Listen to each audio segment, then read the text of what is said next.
ज्योतिष की दृष्टि से हमारे यहाँ जो काल गणना है उसका मुख्य आधार सूर्य और चंद्रमा, उसी के अनुसार मास हैं।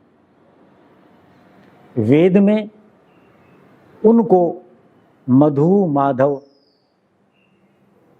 इस प्रकार 12 नाम है उनके। तो वेद में लिखा है मधुश्च माधवश्च उभौ वासंतिकौ ऋतु। मधु और माधव ये दो क्या हैं? महीने। वासंतिकौ ऋतु, वसंत ऋतु के महीने, मधु और माधव, जिसे आज हम ज्योतिष जो चल रही है उसको कहें तो चैत्र और वैशाख। चैत्र क्यों? चित्रा नक्षत्र में जब चंद्रमा होता है, जिस पूर्णिमा को, उस महीने का नाम चैत्र है। विशाखा नक्षत्र में जिस पूर्णिमा को चंद्रमा होता है वो वैशाख कहलाता है। इनके नाम इसलिए। तो चैत्र और वैशाख आज के नाम हैं वसंत ऋतु के महीनों के, और उधर मधु और माधव वैदिक नाम है। मधु माधव वसंतिकौ ऋतु। मधु और माधव ये जो 2 महीने वसंत ऋतु के महीने कह दिया। अब देखो कितना पुराना समय है, उसमें कितना अंतर आ जाता है कालगणनाओं में। कालगणना में आप तो बदल नहीं सकते, उसका आधार तो प्रकृति की विभूतियां हैं। तो उस दृष्टि से अब हम विचार करते हैं। उत्तरायण काल का जो मध्य भाग है, बीच के 2 महीने 6 महीने में से, वो क्या कहलाता है? आदान काल का, उत्तरायण का मध्य भाग, जिसमें मध्य बल होता है। यानी पहली ऋतु शिशिर, दूसरी ऋतु वसंत और तीसरी ग्रीष्म, वसंत ऋतु। तो उस पर देखिए हमारे यहाँ अलग अलग दृष्टि से चिंतन हुआ है।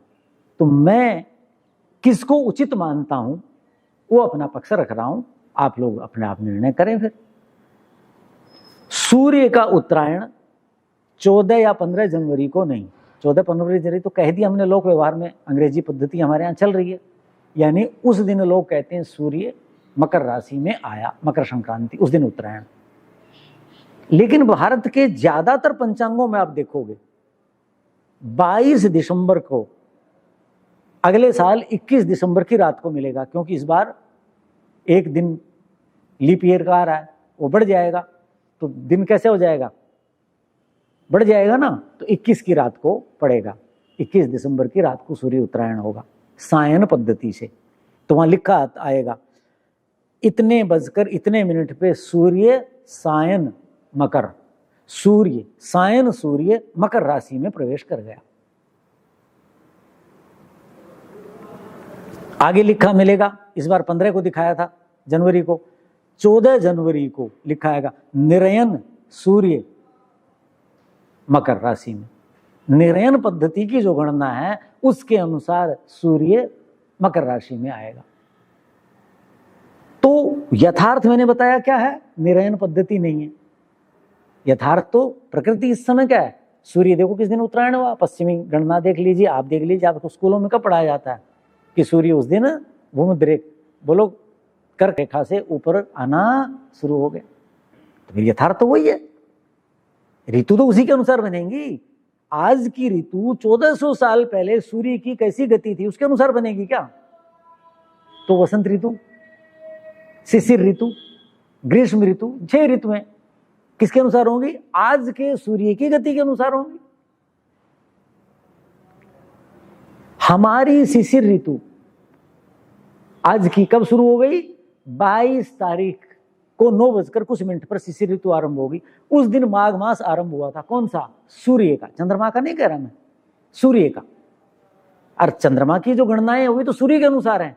तभी तो हमने इस बार मलमास 2 रखे थे, दो श्रावण थे, ताकि सूर्य से हमारा मेल बना रहे। किनका? चंद्रमा के वर्षों का, जो विक्रमी संवत में हम गिनती करते हैं। क्यों?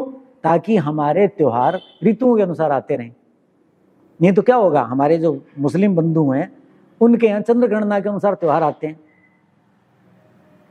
उनके त्योहार 18 साल के बाद विपरीत ऋतु में होंगे। जो त्योहार इस साल दिसंबर में था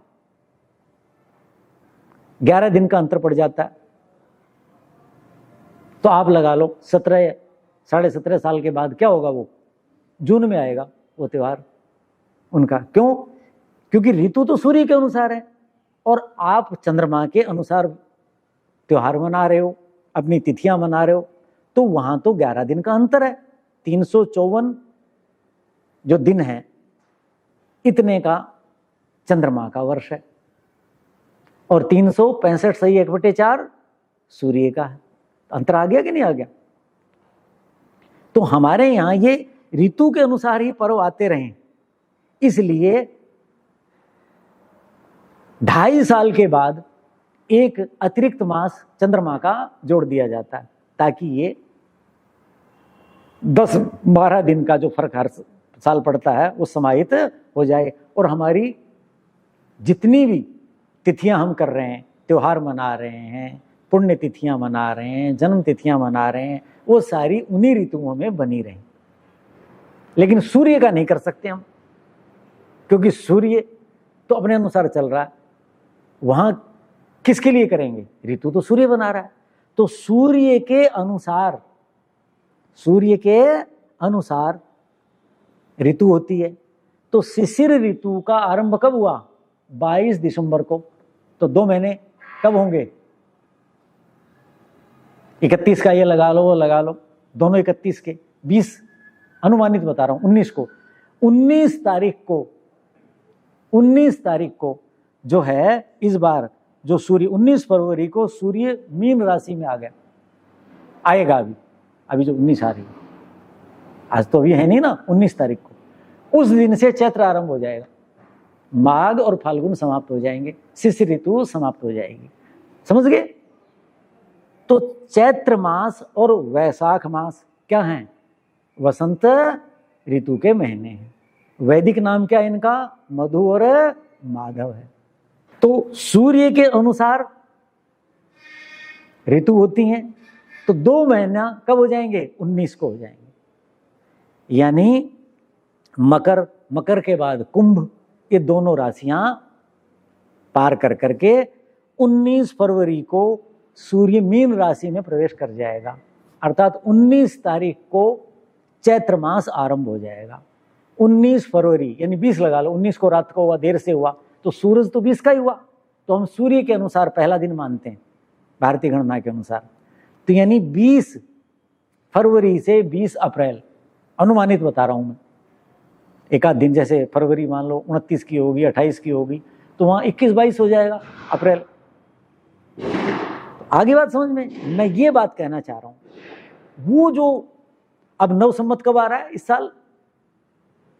9 अप्रैल को आ रहा है, पहला दिन चैत्र का, शुक्ल पक्ष का। तो जो शुक्ल पक्ष से पश्चिम भारत के लोग नव वर्ष की गणना करते हैं और दिन मानते हैं, शुक्ल पक्ष से आरंभ करते हैं चैत्र के, बताओ उसके 10 दिन के बाद तो वसंत ऋतु समाप्ति हो जाएगी और आप तब आरंभ कर रहे हो। उसमें आप 10 दिन और कम ले लो, क्योंकि मलमास हो गया, 11 दिन का फर्क पड़ता है, तो और कितना पहले कर लोगे? तो हम कितनी दूर चले गए हैं, अपने कितनी दूर चले गए प्रकृति से। ये रूढ़िवादिता है। हमें अपनी गणनाओं पर दोबारा विचार करना चाहिए। विक्रमी संवत के अनुसार नवरात्र अर्थात चैत्र शुक्ल पक्ष का पहला दिन कब आ रहा है? 9 अप्रैल को आ रहा है। 11 दिन कम कर दीजिए ज्यादा से ज्यादा, तो कब हो जाएगा? मार्च के 28 लगा लो, 29 लगा लो, तब से वो हो जाए। उससे पहले और ले लो थोड़ा सा, 15 दिन। कुछ लोग चैत्र कृष्ण से नया वर्ष मानते हैं, कुछ, जबकि वो चैत्र कृष्ण पुराने में ही जुड़ता है। विक्रमी संवत के अनुसार नया साल चैत्र शुक्ल प्रतिपदा से ही नया साल माना जाता है। बताओ अब उस दिन से कैसे आप मानोगे? यदि चैत्र कृष्ण भी मान लो कि कृष्ण पक्ष का, तो 15 दिन और पहले ले लीजिए, 15 मार्च के आसपास आएगा। 15 मार्च 14 मार्च के आसपास चैत्र। और कहां होना कब चाहिए? 20 21 फरवरी को होना चाहिए। कितना अंतर है। ये निरयन पद्धति जो कर रहे हैं उसके कारण गड़बड़ है सारी। तो मैं जो कह रहा हूं, जो अपनी हम वसंत ऋतु की चर्याएं करेंगे, कैसे जीना है, कैसे नवरात्र करने हैं, क्या खाना है, क्या नहीं खाना है, स्वास्थ्य के लिए क्या उत्तम करना है, ये जो जीवन के जितने भी वसंत ऋतु से संबंधित क्रियाकलाप हैं, कर्म कांड हैं, जिनकी मैं आगे व्याख्यानों में चर्चा करूंगा, वो आपने, इसलिए मैं इस बात पे बल दे रहा हूं कि वसंत ऋतु समझ में आनी चाहिए। यानी 20 फरवरी से 20 अप्रैल है उसका समय, नहीं तो गड़बड़ हो जाएगी। एक और पक्ष है, जब भारत आजाद हुआ तो ये हुआ कि भाई हमारे, ये तो अंग्रेजों का है ईस्वी संवत, तो क्यों न हम अपने संवत के अनुसार अपनी जीवन राजकारी व्यवस्थाएं चलाएं। वो तो गुलामी का प्रतीक है। तो विक्रमी संवत के अनुसार यदि चलाएंगे तो गड़बड़ होती है। क्यों होती है कि चंद्रमा दिन तो सूर्य के अनुसार हो रहा है, दिन और रात तो, और तिथि जो है उसके अनुसार तो दिन रात होते नहीं। तिथि तो कभी सवा दिन चलती है, कभी पौने दिन ही चलती है, यानी कभी तो तिथि 20 घंटे की होती है और कभी 26-27 घंटे की भी हो जाती है चंद्रमा की तिथि। तो उससे लोक व्यवहार नहीं चलेगा। किस दिन क्या होगा, आपने कहा 2 दिवाली आ गई, 2 रक्षाबंधन आ गए, 2 होली आ गई, क्यों होती हैं, उसका कारण जब प्रसंग आएगा जब बताऊंगा। तो इसलिए वो लोक व्यवहार में नहीं है। निजी जीवन में, कर्म कांड में तो हो सकता है वो, लेकिन ये जो कार्यालय की व्यवस्थाएं हैं, समाज की व्यवस्थाएं, ये तो अहोरात्र दिन रात के अनुसार होती हैं, और दिन रात चंद्रमा नहीं बनाता। तो चंद्रमा की तिथियां दिन रात की जो गणना है, दिनांक है, उसके अनुसार कार्य नहीं कर सकते, सूर्य के अनुसार होनी चाहिए। तो वहां क्या किया कि सूर्य की जो तिथियां हैं, जिन्हें प्रविष्टे कहते हैं, पंजाब, वर्तमान हरियाणा पंजाब का हिस्सा था, जम्मू कश्मीर का हिस्सा, पाकिस्तान का जो हिस्सा है, इनमें संक्रांति व्यवस्था है, वो सूर्य की व्यवस्था है। सूर्य उस राशि से उस राशि में चला गया, तो उसके अनुसार कर लें। उसको राष्ट्रीय पंचांग बना गया, एक समिति बनाई गई, राष्ट्रीय पंचांग समिति। वो पंचांग समिति क्या कहती है, 21 जून सायन पद्धति से काम करते हैं वो, 21 जून को सूर्य मेष राशि में प्रवेश करेगा। अभी तो मीन में आ गया 19 को। अगली राशि कौन सी है, मेष राशि। वो मेष राशि कौन सी है, उत्तरायण का मध्य, आदान काल का मध्य, यानी 3 महीने बीत गए। कौन से, माघ, फाल्गुन और चैत्र। हमारे अनुसार ये क्या कहते हैं कि नहीं, पोष पहला है, पोष, माघ और फाल्गुन। वो कहते हैं कि 21 जून को चैत्र है, उसको चैत्र नाम दे दिया। बताओ, राष्ट्रीय पंचांग समिति बनाई जिसने, राष्ट्रीय पंचांग निकलता है ये भारत सरकार का, वहां 21 जून को कहते हैं पहला दिन है नवरात्र, इसका, किसका, चैत्र का, सूर्य के अनुसार। यदि उस दिन से वसंत ऋतु मानोगे तो कहां तक जाएगी, 21 मई तक जाएगी या 20 मई तक जाएगी, 2 महीने। तो आप बताइए वसंत ऋतु होगी क्या उस समय? 20 अप्रैल के बाद लूएं चलने लग जाती हैं। अभी जो नए पत्ते आएंगे ना फरवरी में, नए पत्ते आने लग गए, अभी आएंगे, ये सारे 20 अप्रैल के बाद मेरे बेल लगी होती है, वो झुलस जाती है, 2-3 दिन लू जली झुलस जाती है 20 अप्रैल के बाद। वो वसंत ऋतु होगी। और मई में क्या हालत होगी, पता नहीं कैसी गलती हुई है, क्या करिए। मेरे से योग्य लोग होंगे, वो अच्छे ज्योतिषी बैठाए हुए होंगे, क्या हुआ होगा, भारत सरकार के सचिव बैठाए गए थे, बहुत तगड़ी समिति बनी थी, लेकिन उसके अनुसार क्या कहते हैं कि सूर्य जो है मेष राशि में 21 जून को आता है। सायन पद्धति से है वो, ये तो ठीक है, लेकिन वो चैत्र मास कहना गलत है, वो वैशाख होना चाहिए उस दिन से, ताकि 20 अप्रैल तक वो समाप्त हो जाए।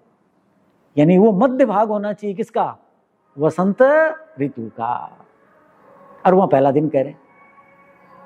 तो वो मुझे ठीक नहीं लगता।